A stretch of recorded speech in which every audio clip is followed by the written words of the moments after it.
no, when I was doing this before, I said to myself, I'm not going to primary because it's going to sound too young to have a crush on someone. Whereas, but when I was in primary school, I had a crush on this girl, and like literally, almost everyone else in my class had a thing for this girl.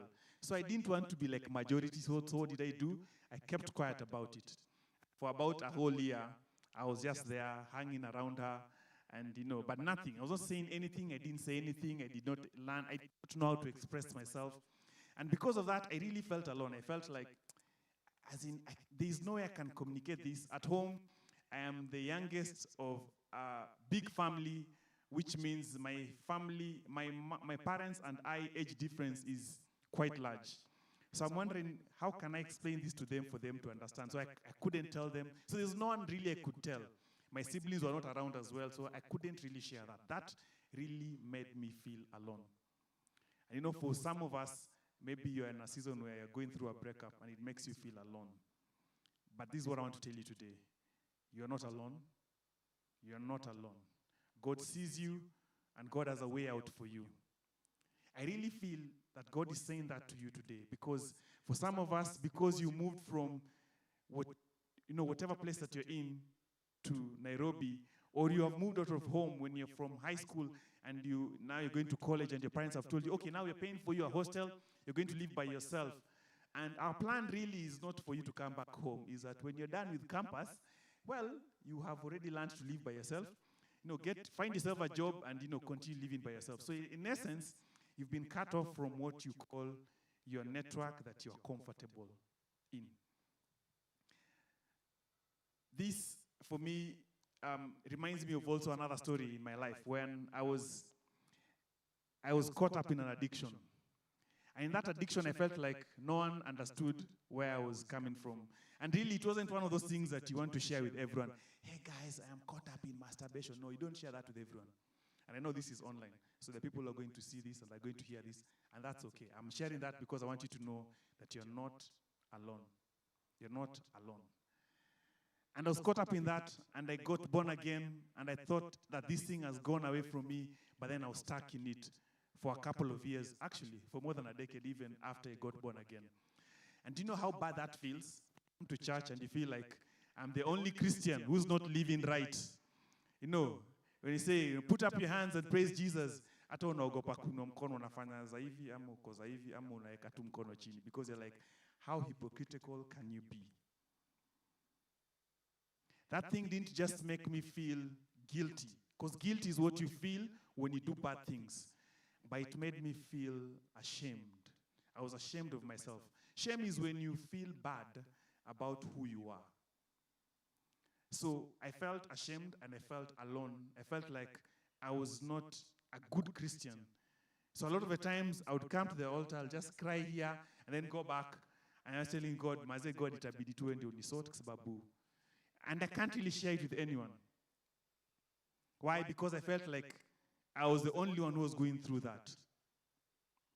I want you to know the chances are high, what you're going through right now, the person next to you is probably going through the same or even worse.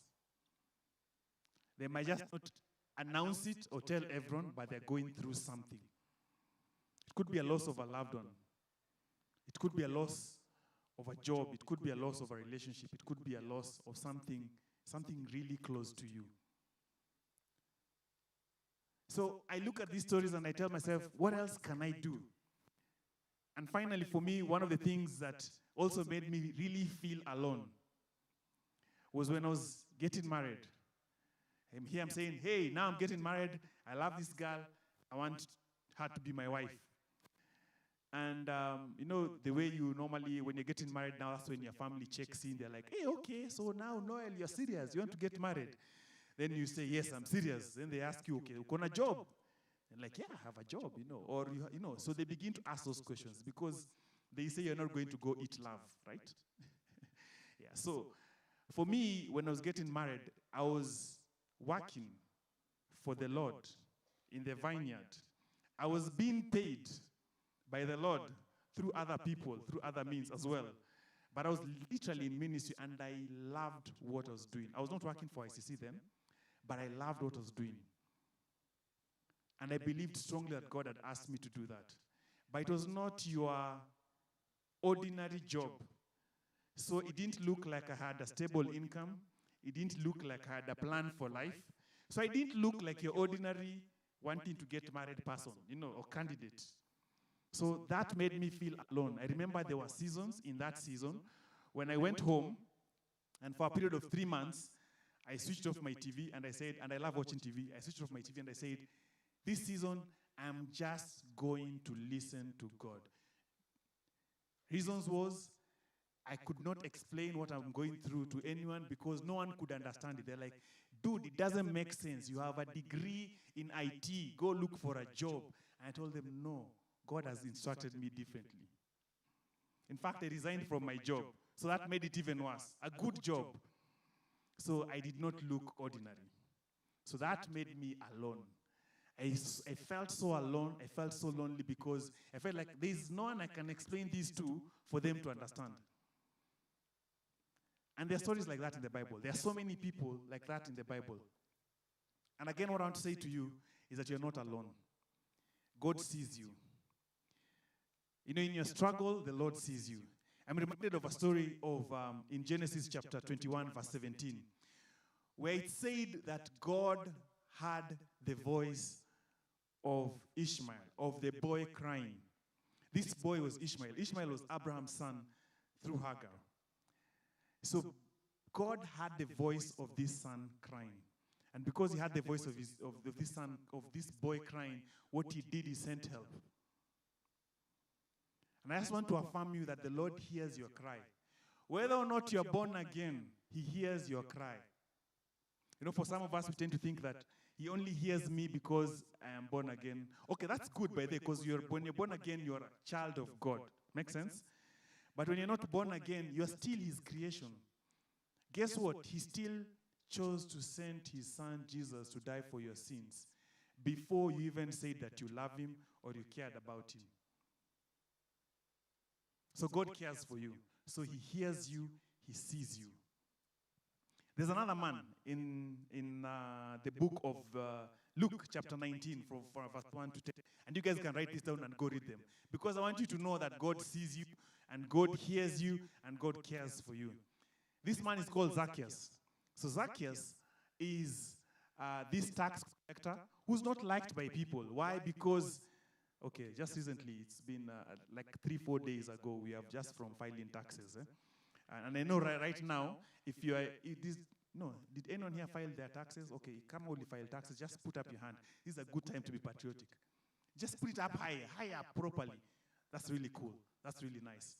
And I know what has happened a long time ago when some of us were clearing, when we were getting our ID, you didn't need to file your taxes. But I know now, I think at 19, as long as you have an ID and you're joining campus, you get a PIN. So as long as you do that, you literally have to begin to file your taxes. Some of us had to start filing our taxes when we got our first jobs.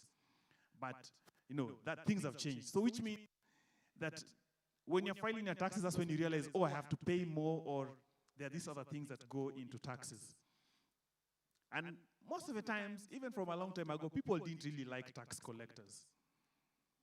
Either because maybe the governments then were not doing their work well or something like that, because you feel like money is being taken from you, but you're trying to trace where it's really going and you really don't feel like you agree with where it's going.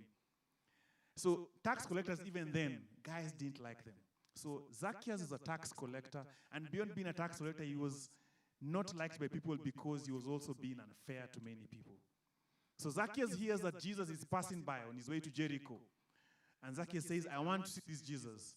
So of course, you look back and you're thinking, this guy who's a sinner, who's not holy, does he really want to see Jesus? And what does he do? He climbs up on a tree, and we know the story. Jesus sees him, and Jesus says, Zacchaeus, I see you. Come down from the tree. Today, I will eat in your house. Zacchaeus had not confessed of his sins, but Jesus saw him. He was one who was not liked by people. People did not understand him, but Jesus still saw him, and he said, I want to go to be in your house. So God sees you. It doesn't matter what category of persons you are. God sees you. God hears you. The other person was in Luke 17, from verse 11 to 19. We see the story of 10 lepers. So these 10 lepers, a leper, of course, was this person who had a skin disease. And it could be a skin disease like leprosy or other skin diseases. But generally in the Bible, when they talk about a leper, they actually mean anyone who had a serious skin disease that was not going away. So the lepers were considered to be unclean. So because they were unclean, the society did not think they were fit enough to remain with them. So what happened to them? They were isolated. They were put